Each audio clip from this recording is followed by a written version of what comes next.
Mukunda jewellery మొట్టమొదటి factory outlet హనుమకొండలోనే అతిపెద్ద jewellery mart December 14న గొప్ప ప్రారంభం. నమస్కారం.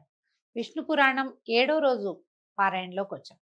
ఈ పురాణంలో ఇప్పుడు ఏం చెప్తున్నారు? అనంతుడి గురించి చెప్తున్నారు. ఈయనేమిటి, పాతాళ లోకంలో ఉండి తన పడగల మీద భూదేవిని మోస్తూ ఉంటాడు. అనంత శక్తిమయుడుగా కనపడతాడు. ఆయనను గురించి చెప్తున్నారనమాట. సకల నదీనద సముద్ర పర్యంత సహితము చరాచర జంతు సంయుతము 70 కోట్ల యోజనాల విస్తారము అయిన భూమండలాన్ని శిరస్సు మీద పూదండలాగా భరిస్తూ ఉంటాడట అనంతుడు. ఇంత శక్తి అనంతుడికి కలిగిందంటే అది సాక్షాత్తు విష్ణు ప్రభావ శక్తే అతనిలో ఉన్నట్లుగా చెప్పుకోవాలి. పుష్పసుగంధులైన నాగకన్యలు ఆ అనంతునకు చందనపు పూత పూస్తూ ఉన్నప్పుడు ఆ సుగంధ వాయువులు లోకరంజనమై ఎల్లెడలా వ్యాపిస్తూ ఉంటాయి. ప్రపంచంలో సుగంధాలు వీచే గాలులన్నీ కూడా చందని మన అనంతుడికి చేయబడుతున్నటువంటి చందన చర్చ సుమా అని చెప్తోంది విష్ణు పురాణం. అయితే గర్గుడు ఆ అనంతుని గురువుగా సేవించి జ్యోతిషాస్త్ర పద్ధతులను శకున శాస్త్ర విషయాలను నేర్చుకున్నాడట. ఈ పాతాళానికి కింద పుణ్యం అంటే ఏమిటో తెలియరానివైన యమునకు సంబంధించిన యమునికి యమధర్మరాజుకు సంబంధించినటువంటి ఘోరమైన నరకాలు ఉన్నాయట. అవి చాలా రకాలుగా ఉంటాయి. రౌరవము, సూకరము, రోదనము, తాళము, మహాజ్వాలము, తప్తకుంభము, అసిపత్రము మొదలైనవట. వాటిలో యమకింకరుల భీకర ధ్వనులు, పాపకర్ముల రోదనాలు వినిపించేవిగా ఉంటాయి. అదే శబ్దాలు వినిపిస్తాయి. పక్షపాతంతో ధర్మానికి విరుద్ధంగా కూడా సాక్ష్యం చెప్పే దుర్బుద్ధులు రౌరవానికి వెళ్తారు. రౌరవం అనే నరకంలో ఉంటారట. గురువును, ఆవును, పసిపాపను హింసించిన వారు, సంహరించిన వారు రోధమనే నరకానికి చేరతారు. మద్యపానము, బంగారం దొంగిలించడము, బ్రాహ్మణ హత్య, భ్రూణ హత్య చేసిన వాళ్ళు, వాళ్లతో స్నేహం చేసిన వాళ్ళు సూకర నరకాన్ని చేరతారు. గురు భార్యని కూడినవాడు, ప్రభువును వైశ్యుని చంపినవాడు, రాజద్రవ్యం అపహరించినవాడు తప్తకుంభ నరకవాసి అవుతాడు. కూతురిని, కోడలిని చెడు దృష్టితో చూసినవాడు, గురువులకు అపకారం చేసినవాడు మహాజ్వాల నరకంలో పడతారు. వేదం అమ్మినవారంటే వేద పాఠం చెప్పి ధనం పుచ్చుకునేవారు, వేదమును దూషించిన వారు, పరధనాన్ని అపహరించిన వారు లవణమనే నరకంలో పడతారట. దేవతలను, గురువులను, బ్రాహ్మణ సమాజాలను నిందించేవారు విలోమమనే నరకంలో పడతారు. దేవ, ఋషి, అతిథి, పితృపూజలను విడిచిన వారు క్రిమి నరకంలో చేరతారు. అంటే దైవ పూజ చెయ్యరు, దేవాలయాల్ని దూషిస్తారు, దైవ పూజల్ని దూషిస్తారు. స్వధర్మాన్ని విడిచి పరధర్మంలో చేరుతారు కొంతమంది వాళ్ళు. తర్వాత ఋషి పూజను చేయని వాళ్ళు. ఋషి పూజను చేయని వాళ్ళలో ఇక మనకి ఇప్పుడు ఋషులు ఎవరు కనపడతారండి? మనకి కనపడే ఋషులు ఎవరంటే ఏదో కాస్త మనలాగా మంచి వాక్యాలు చెప్పే వాళ్ళని అనుకుందాం. వీళ్ళని ఋషులు అనడానికి ప్రవచనకర్తల్ని ఋషులు అనకూడదు. కానీ ప్రవచనం దేని నుంచి చెప్పబడుతుందో ఇవి మనకి ఋషి వాక్యాలు. ఏమిటి? గ్రంథాలు, పురాణాలని తప్పుదోవ పట్టించడము, వాటికి తప్పు అర్థాలు చెప్పటము, విపరీత అర్థాలు తీయటము, ప్రశ్నించటము, పురాణాది విషయకంగా తర్కానికి దిగటము, ఇవన్నీ కూడా పాపాల్లోకే వస్తాయండి. పురాణాల్లోంచి విషయం తీసుకోవాలి, ప్రశ్నించి సమాధానం తీసుకోవాలి, కానీ కుతర్కం కూడదు. అదంతా పాపంగానే పరిణమిస్తుంది. అతిథి, పితృపూజలను విడిచిన వారు అంటే తాత తండ్రులకి తద్దినాలు అవి పెట్టని వాళ్ళు కూడా, నాకు అలవాట్లేదు, నాకు నమ్మకం లేదు లాంటి భావాల్లో వెళ్తే వీళ్ళంతా అక్కడ చేరతారట. నమ్మకం లేకపోయినా మనకు తెలియని విషయాన్ని నమ్మని వాళ్ళు ఇప్పుడు చాలా మంది చేరారండి ఈ కాలంలో. మనకు తెలియదు, మనం చూడలేదు కాబట్టి నమ్మమని. మనకు తెలియకపోయినా చూడకపోయినా ఎంతో ప్రపంచం ఉంది. పద్ధతి ప్రకారం వెళ్తే ఏ సమస్య ఉండదు. ఇలాంటి వాళ్ళంతా క్రిమి నరకంలో చేరతారు. అపవిత్ర దానం పట్టినవాడు, మృష్టాన్నం ఇతరులకు పెట్టక తానే భుజించేవాడు, ఉప్పు, బెల్లము, పాలు, నెయ్యి, మాంసము, తిలలు, తైలము, తేనె, చల్ల పెరుగు వర్తకం చేసేటువంటి బ్రాహ్మణుడు, పిల్లిని, కోడిని, కుక్కను, మేకను, గొర్రెను పెంచేవాడు, భూతదయలేనివాడు అయినటువంటి బ్రాహ్మణుడు అధోముఖం అనే నరకంలో పడతాడు. ఈయన లెక్క ప్రకారం అండి, పిల్లులు, కోళ్ళు, కుక్కలు వీటిని బ్రాహ్మణులలో పెంచకూడదట, పనికిరాదని చెప్తున్నారు. పురాణాన్ని కొంత మటుకు తప్పకుండా తీసుకోవాలండి. మరి ఏం చేస్తాం, ఈ కాలం మారింది కదా, పాతకాలపు పద్ధతి. ఎంత చేయగలిగితే అంత చేసుకోవాలి. వీళ్ళు అలాంటి నరకంలో పడిన చెప్పరాని బాధల్ని అనుభవిస్తారట. చేపల్ని పట్టి బతికేవాడు, నాట్య విద్య నేర్చినవాడు లేదా నేర్పినవాడు, విషం పెట్టినవాడు, స్త్రీ వలన బ్రతికేవాడు, ఇల్లు కాల్చినవాడు, ఆశ్రయించిన వారిని, తనకు మేలు చేసిన వాళ్ళకి ఎగ్గులు తలపెట్టేవాడు లేదా సంహరించేవాడు, యజ్ఞ సమయంలో సోమాన్ని అమ్మిన బ్రాహ్మణులు కూడా రక్త నరకంలో పడతారు. ఇవన్నీ కూడా బ్రాహ్మణులకు చెప్పబడ్డాయి. వీళ్ళు ఇవన్నీ చేయకూడదట. తేనె పట్లు చెడగొట్టినవాడు, కులగౌరవం చెడగొట్టి బతికేవాడు, గ్రామ జనులకు హాని కలిగించేవాడు వైతరిణిలో చేరతారు. ఈ వైతరిణి అనేది చీము నెత్తురుతో దుర్గంధభూయిష్టంగా ఉండే నది అని చెప్తారు. నరక ద్వారానికి ముందు వైతరిణిని దాటాల్సి వస్తుందని చెప్తారు. ఈ వైతరిణిని ప్రతి జీవుడు దాటాలి. చాలా మంది ఏం చేస్తారంటే విధానంగా చెప్తారండి. దశ దానాలు చేయాలి, అందులో ప్రత్యక్ష గోదానం చేస్తే ఆ ఆవు తోక పట్టుకుని జీవుడు వైతరిణిని సులువుగా దాటేస్తాడట. అందులో మునగక్కర్ల, ఆవుతో పాటు వెళ్ళిపోతాడు. అందుకని పెద్దవాళ్ళు దశదానాలు చేయాలని, ప్రత్యక్ష గోదానం విశేషంగా మంచిదని చెప్తారు. ఈ కాలంలో ఏంటంటే తమ సంతానం మీద నమ్మకం లేకపోతే వాళ్ళకి అవకాశం లేదని భావించో, మనం జీవించి ఉండగానే గోదానం చేసుకుందామని భావించి పెద్దవాళ్ళు చాలా మంది ఇవాళ రేపు గోదానం చేస్తున్న వాళ్ళు కనపడతారు. ఆ గోవు వల్ల తమ నరక ద్వారాలని సులువుగా తరిస్తామని నమ్ముతారు. గొర్రెలను పెంచి చంపి వాటి మాంసం అమ్మి జీవించేవాడు, వేటాడి సాధు జంతువులు సంహరించేవాళ్ళు కూడా అగ్నిజ్వాల నరకంలో పడతారు. వ్రతలోపం చేసిన వాళ్ళు, తన కులాచారాన్ని విడిచిన వాడు, వంట వండి ముందు తానే భుజించిన వాడు సందంశం అనే నరకంలో కింకర శిక్షలు అనుభవిస్తారట. పగలు నిద్రించే బ్రహ్మచారి, మిత్రఘాతకుడు, కుకమాక మాంస భక్షకులైన వారు నరక బాధలు పొందుతారు. ఇంకా ఇలాంటివి పాపకర్మలను ఏడిపించే నరక భేదాలు చాలా ఉన్నాయట. పాపాలకు తగిన నరకాలున్నాయి. హెచ్చు తక్కువ లేక పాపాత్ములందరికీ అక్కడ శిక్షలు పడుతూ ఉంటాయి.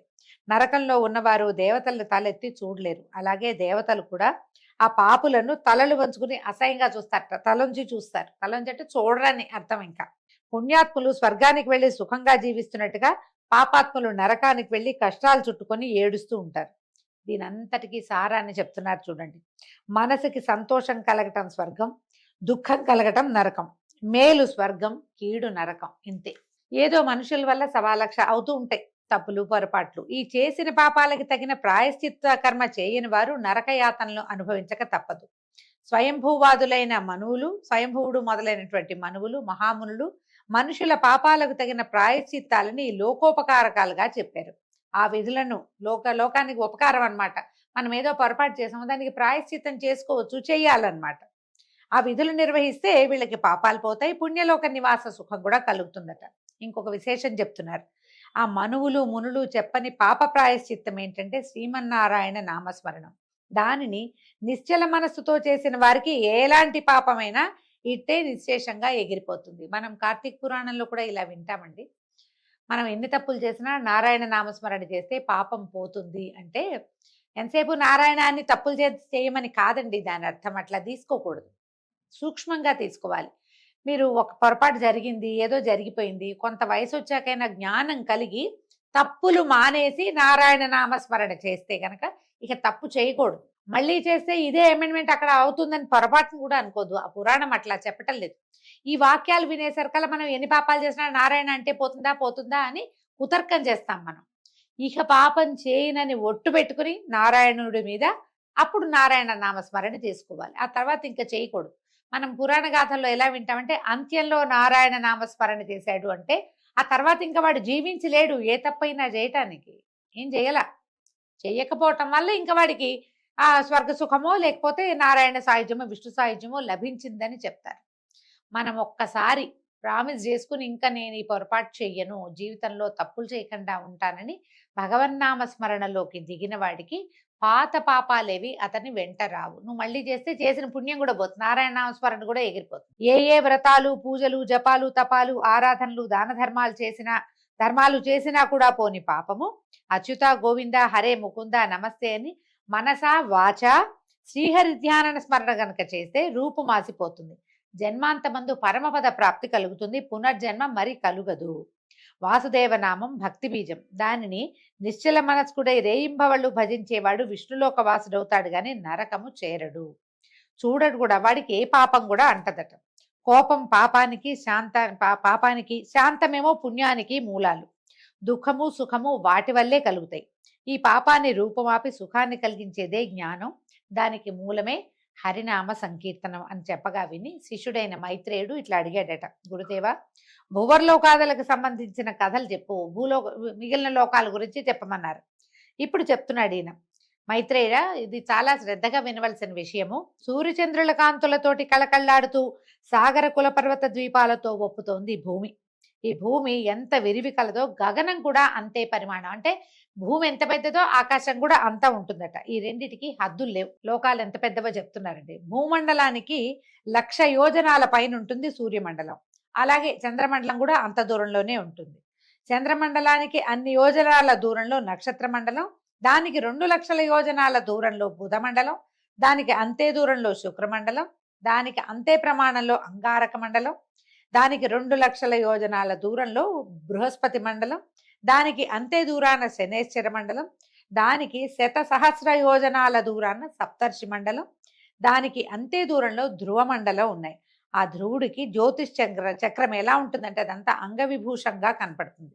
ఆ ధ్రువ మండలానికి 1,00,000 యోజనాల పైన మహర్లోకం ఉందట. దానిపైన 2 పైన జనర్లోకం, తర్వాత కల్పాంత వాసులైన దాంట్లో ఈ జనోలోకంలో ఈ కల్పాంతం వరకు జీవించి ఉండేటువంటి సనకాది యోగులు ఉంటారట. దానికి 4 దూరంలో తపోలోకం ఉంటుందట. దానికి 4 పైన సత్యలోకం. ఈ సత్యలోకంలో ఉండేటువంటి మహాత్ములు పునర్జన్మ బాధ ఉండదు వాళ్ళకి, మళ్ళీ పుట్టరు. వాళ్ళు హాయిగా సత్యలోకంలో బ్రహ్మదేవుడితో పాటు హాయిగా ఉంటారు. అడుగుల చేత నడవదగింది మేదిని, అదే భూలోకం. భూమి నుంచి సూర్యమండలం వరకు ఉన్నది భువర్లోకం. సూర్యమండలం నుంచి పైన ధ్రువమండలం దాకా ఉండేది స్వర్లోకం. ఆ ఈ భువము స్వర్లోకము కల్పితాలు. అయితే జనలోకము, తపలోకము, సత్యలోకాలు కల్పితాలు కావు. ఈ లోకాలన్నీ కొంచెం విచిత్రంగా ఉంటాయండి. మనకు అర్థం అవ్వవు, మనం తెలుసుకోలేకపోతాం కదా. కాకపోతే పురాణంలో ఉన్నది కాబట్టి మనం శాస్త్రంగా చెప్పుకుంటున్నాం అంతే. అయితే జన తపస్సత్య లోకాలు కల్పితాలు కావు. ఈ 6ంటికి నడువనున్నది మహర్లోకం. ఇది కల్పాంత సమయంలో, అంటే ప్రపంచం అంతా జలమయం అయిపోతుంది, విష్ణుమూర్తి వటపత్ర సాయిగా వస్తాడు అని చెప్పుకుంటాం కదా. అప్పటికి కొంత నశిస్తాయిట, కొంత స్థిరంగా ఉంటుందట. ఇట్లా చరాచర భూతకోటితోటి 14 లోకాల బ్రహ్మాండము వెలగపండులాగా ఉంటుందట. మొత్తం గుండ్రంగా ఉంటుంది అని చెప్తున్నారు. బ్రహ్మాండానికి వెలుపల బహువిస్తారంగా జలం చుట్టి ఉంటుంది. ఈ బ్రహ్మాండం మొత్తానికి చుట్టూత జలం ఉంది. మనకు కూడా తెలుసు, అది మనం సోషల్ పాఠాల్లో చెప్తూ ఉంటారు కదా. ఈ దానికి 4 ఎక్కువగా అనలం ఉంటుందట. ఈ జలం తర్వాత అంతా అగ్ని, తర్వాత దాని వెలుపల మహావాయువు, దానికి 10 ఎక్కువగా ఆకాశము. ఇట్లా పంచభూతాలు ఒకదాన్ని చుట్టుకుని ఒకటి ఉంటాయి. ఇది వీటి స్థితే అట్లా ఉంటుంది. దీన్నే పృథివీ తేజో వాయుర ఆకాశాలుగా చెప్తారు. అంటే పంచభూతాలు అన్నమాట. ఈ భూత పంచకాన్ని ఆవరించి మహత్తు దాని వెలుపల భాగంలో ప్రధాన పురుష సంయుతమై ఉంటుంది. ఇదన్నిటికీ మొత్తానికి అట విష్ణుమాయాశక్తి ఆక్రమించి ఉంటుంది. ఈ ప్రపంచం మొత్తాన్ని, భూమండలాన్ని చుట్టుకుని ఉన్నటువంటి బ్రహ్మాండ మండలము, ఆ తర్వాత ఉన్నటువంటి నీరు, నిప్పు, ఆకాశము, గాలి, ఆకాశం, వీటన్నిటినీ విష్ణుమాయ ఆవరించి ఉంటుంది. బీజం మొలకెత్తి రెమ్మలు, కొమ్మలు, పువ్వులు, పిందెలు, కాయలు, పళ్ళు కలిగినటువంటి వృక్షము. ఆ తర్వాత అదే విధంగా వనాలు వస్తాయి. అంటే ఇప్పుడు ఈ వెలగపండులాగా ఉంది, ఇందులో నుంచి ప్రపంచం అంతా పుడుతుంది, మళ్ళా అందులోకే లయమైపోతుంది అన్నమాట. ఇది విష్ణుమాయా శక్తి వల్ల ప్రకృతి పురుషుడు సంభవించి అతనికి ప్రధాన భూతం కలుగుతుంది. ఈ పురుషుడి నుంచి అతని వల్ల మహత్తు మొదలైనవి అవతరిస్తాయి. వాటిలోంచి ఆకాశము, తర్వాత వాయువు, వాయువు వల్ల అగ్ని, అగ్ని వల్ల జలము, జ్వలం తర్వాత పృథివీ, జలం నుంచి ఆ పృథివీ వల్ల దేవదైత్య పితృమానవాది సృష్టి, అది చరాచర రూపాన వ్యాపిస్తుంది. ఇట్లా బ్రహ్మాండం విస్తరిస్తుంది. ఇది బ్రహ్మాండ తత్వం. ఇక జ్యోతిష్ చక్రం సూర్యుడు అనే విషయం చెప్తాను వినమంటున్నాడు. సూర్యరథం నొగ అంటే దాని ఇదట 9,000 యోజనాల నిడివి కలిగిందట. దానికి 2 ప్రమాణం కలిగింది ఇరుసు. దానికి కడకమ్మలు 5, 3 తూములు. ఆ రథగమనం ఏమిటంటే అతి సూక్ష్మంగా సంవత్సర గణనతోటి అది కాలచక్రంగా అవుతుంది. అది ఇంత పెద్ద రథము గబగబా కదలదు, నిదానంగా కదులుతుంది. దాంతోటే కాలచక్రం నడుస్తూ ఉంటుంది. ఆ రథం తాలూకు 2వ ఇరుసట 40,000 యోజనాల నిడివి కలిగింది. 3వ ఇరుసు 25,000 యోజనాలు పరిమాణం కలిగింది. వర్ష శీత ఉష్ణములు వరుసగా ఆ 3 ఇరుసులకి కుంచాలకి సంబంధించి వక్రగమనంతో కలుగుతుంటాయి. సూర్యచక్రం తిరుగుతూ ఉంటేనే కదా మనకి ఋతుచక్రం కదులుతుంది. సంవత్సరానికి 6 ఋతువులు, ఈ ఒక్కొక్క ఋతువుకి 2 నెలలు నిదానంగా తిరుగుతూ దీన్ని ఈ ఋతువులని తయారు చేస్తుంది అనమాట. సూర్యుడు కదులుతూ ఉంటే కదండి, చూడండి నిన్నటి దాకా చల్లేదు, ఏం లేదు, ఏదో సుమారుగా ఉంది. సూర్యుడు ధనుసులోకి ప్రవేశించగానే ఒక్క పూటలో మంచు వచ్చేసింది, ఒకటే పూట. నిన్న లేదు, ఇంత తెల్లవారేసరికల్లా వచ్చేస్తుంది. మళ్ళా చూడండి ఇక మకర సంక్రమణం అయ్యాక కొన్ని చోట్ల సుమారుగా ఉంటుంది. తర్వాత సంక్రమణం వచ్చేసరికల్లా మాఘం రాగానే మనకి ఎండ మొదలైపోతుంది, ఋతువు మారిపోతుంది, ప్రత్యేకంగా కనపడతాయి ఇవి. ఇదిగో తర్వాత 50,000 యోజనాలైనటువంటి బండి కాడికి వలపల ఇరుసు వలపల ధ్రువునకు ఆకట్టుగా ఉంటాయి, ముందు వెనక అన్నమాట. కాడికి ఎడంవైపు గాయత్రి బృహతి ఇంకా ఉన్నారు. గాయత్రి బృహతి ఉష్ణిక్కు జగతి త్రిష్టుప్పు అనుష్టుప్పు పంక్తి అనేటువంటి 7 ఛందస్సులు 7 గుర్రాలుగా ఉంటాయి. ఛందస్సులే మన సూర్యుడికి గుర్రాలుగా ఉంటాయట. అలాంటి రథచక్రం మానసోత్తర శైలం మీద తిరుగుతూ ఉంటుంది. ఏకచక్రమే ఉంది అంటారు ఆయనకి, ఒకటే చక్రం ఉంది కదా రథానికి. ఈ మహాపర్వతమందు తూర్పున ఇంద్రపాలితమైన దేవనగరం, దక్షిణమున యమపాలితమైనటువంటి సంయమని అనే నగరం, పశ్చిమాన వరుణపాలితమైనటువంటి సుఖోదయపురం, ఉత్తరాన సోమపాలితమైన విభావరీపురం ఉన్నాయి. ఇవన్నీ మనకు తెలిసిన పేర్లే, ఎక్కడున్నాయో చెప్తున్నారు. అవి అనేక యోజనాల విస్తీర్ణం కలిగినవి. ఈ 4 నగరాలలో సూర్యుడు సంచరిస్తూ ఉంటాడు. ఆ సంచారానికి సంబంధించినవే మనకి ఉదయాస్తమానాలుగా కనబడతాయి. ఇక్కడ లేవదీశాడు, పొద్దున్నే లేచాడు, సాయంత్రం పడుకుంటున్నాడు అని అర్థమవుతుంది. ఆయన ఎక్కడ తిరుగుతున్నాడు అంటే ఈ పర్వతం మీద అటు ఇటు తిరుగుతూ ఉంటాడట. ఆ సంచారానికి తర్వాత సూర్యుడు జ్యోతిష్ చక్రంతో కలిసి 30 ముహూర్తాలు గడవగా అస్తమిస్తాడు, సాయంకాలం అన్నమాట. ఆ సూర్యుడు భాసిస్తున్న ప్రదేశం పగలుగా, ఆ కిరణ ప్రసారం లేని చోట రాత్రిగా ఉంటాయి. ఆయన ఎక్కడున్నాడో అది పగలు. ఇప్పుడు మన దగ్గర ఉన్నాడు, మనం పగట్లో ఉన్నాం. రెండో పక్కకి తిరగంగానే రాత్రి అయిపోతుంది. సూర్య సంచారం ఇంద్రనగరంలో ప్రభాతం, యమనగరంలో మధ్యాహ్నం, వరుణపురాన సాయం సమయం, సోమనగరాన మధ్యరాత్రాన్ని కలిగిస్తుంది. ఆ సూర్యుడు కనిపించేది తూర్పు, కనిపించనిది పడమర అని గ్రహించాలి. ఇది భూలోకవాసులకి, మనకన్నమాట. సూర్యుడు కనిపించే దిక్కేమో తూర్పు దిక్కు. మనకు తెలుసు కదా, తూర్పు తిరిగి దండం పెడతాం.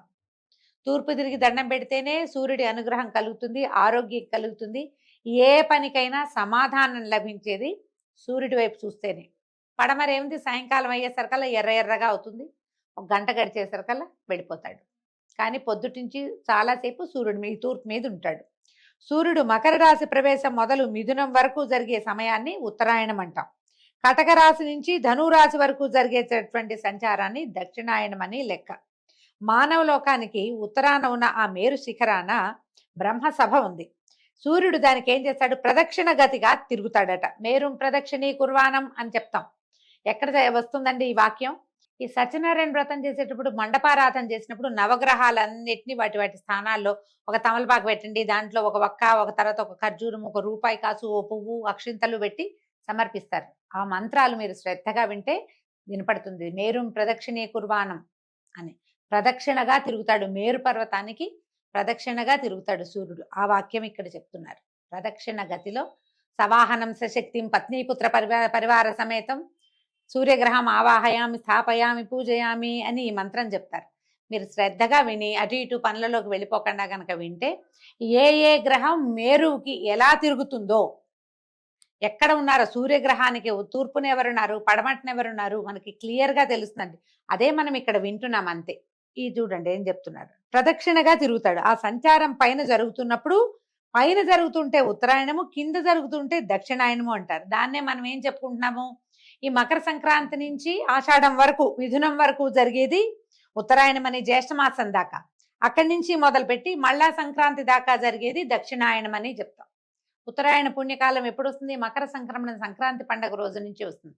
సూర్యుడి యొక్క కదలికల్ని బట్టే ఇవి మనకి క్లియర్గా కనపడతాయి. 6 నెలలు దేవతల నిద్రాకాలము, 6 నెలలు దేవతల మెలకు కాలము అని చెప్పబడేది సూర్య గతి వల్లే కుదురుతుంది. అది మళ్ళా ఇందులో ఇంకో లెక్క ఉందండి. ఈ ఉత్తరాయణానికి పగళ్ళు ఎక్కువ, రాత్రులు తక్కువ. దక్షిణాయనానికి అది మార్పుగా ఉంటుంది. రాత్రి పగళ్లలో తేడా. ఇప్పుడైతే మరీ కనపడుతుంది. తెల్లారి 5ంటికి నిద్రలేచిన అంటే 9 అయిపోతుంది. సాయంత్రం 4 నుంచి ఇక సమయమే గడవదు. సమయం గడిచినట్టు ఉండదు. పగలైపోయి రాత్రిలోకి ప్రవేశిస్తుంది. ఆ రాత్రి గడిచినట్టుగా ఉండదన్నమాట. సూర్యుడు మేషరాశి తులారాశుల్లో ఉన్నప్పుడు వాటికి విషువత్ పుణ్యకాలములని వ్యవహారం. ఆ కాలంలో పగలు రాత్రి సమానంగా ఉంటాయి. అయితే అహోరాత్రముల 30 ముహూర్తాలను 12 రాశులను ప్రవర్తించడం కనపడుతుంది. ఒక్కొక్క రాశి ఎందు 2 నక్షత్రాలు, ఒక్కొక్క పాదం లెక్కన 27 నక్షత్రాల్లోనూ సక్రమంగా ప్రవర్తిస్తాడు. ఈ 2 చోట్ల విషువత్ పుణ్య కాలాల్లో మాత్రమే అన్నమాట. అది ఎప్పుడు మేషరాశిలోను, తులారాశిలో. తుల అంటే ఏంది మనకి క్లియర్గా కనపడేది కార్తీక మాసంలో సగభాగం. అప్పుడేం ఉండదు, అప్పుడంతా ఈవెన్గా ఉంటుంది.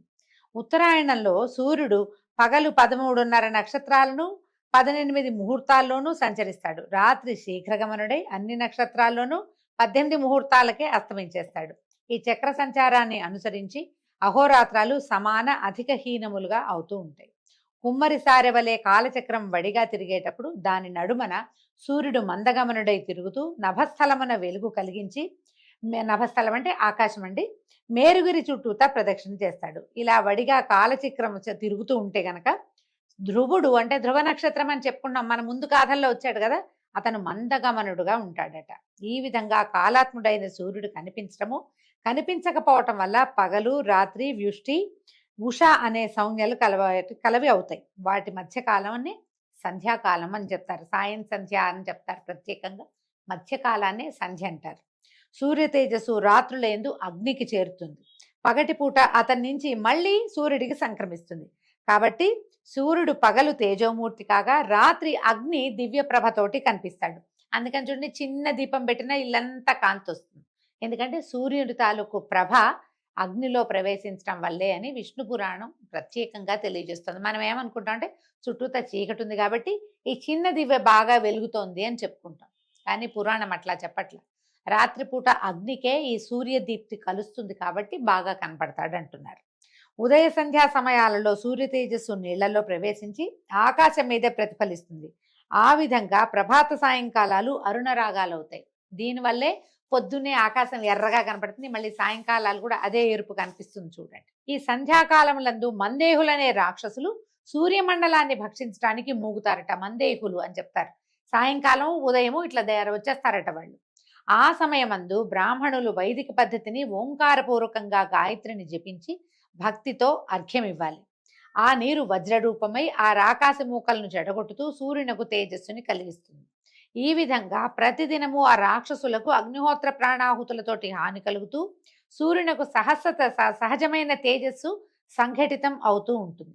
ఆ తేజస్సు భువన జీవనానికి ఆధారం అవుతుంది. కనుక బ్రాహ్మణులు సంధ్యావిధులు ఆ కాలంలందు తప్పక చేస్తూ ఉండాలి. ఉభయ సంధ్యలందు అగ్నిహోత్ర విధిని నిర్వహించాలి. దీనికి వివరం ఒకటి చెప్పుకుందామండి.